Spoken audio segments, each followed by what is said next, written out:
Hello everyone, in today's video we will learn about SQL drop table, a powerful command that permanently deletes table from your database. Warning, this action cannot be undone, so use it carefully. First, let's create a table. Example, if we have a table called employees, we can delete it with drop table employees.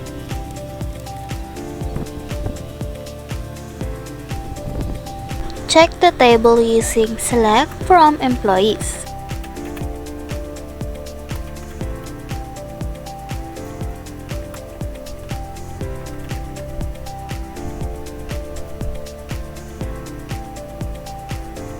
Now let's delete the employees table using drop table employees.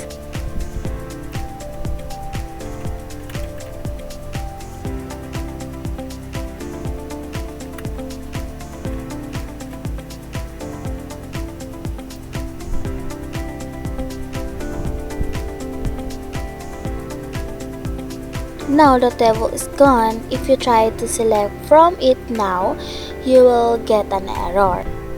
Now let's check using select from employees. You should get error tables employees don't exist.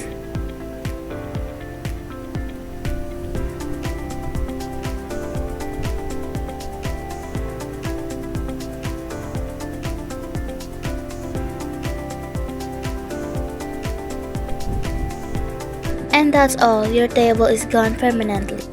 About drop table. What is drop table?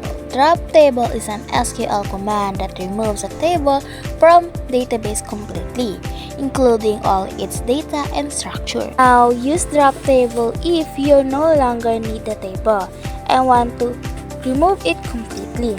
Second, you're resetting the database and need a fresh start. And do not use drop table if you only want to delete the data and keep the table.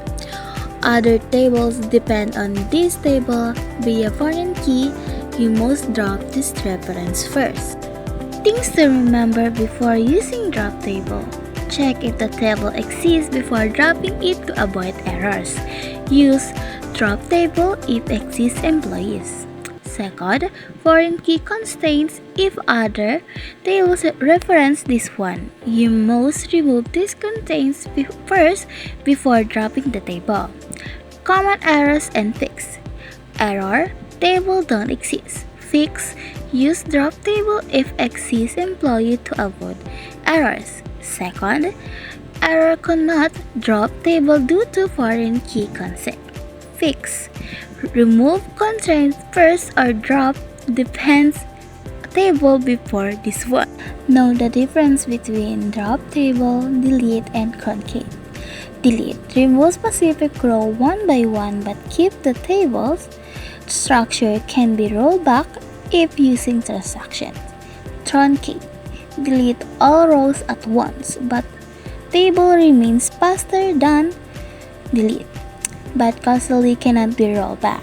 Drop table, completely removes the table and its structure from database, cannot be undone. And that's it. Now you know how to use drop table on SQL like a pro. If this tutorial helped you, like, subscribe, and turn on notification for more database tips.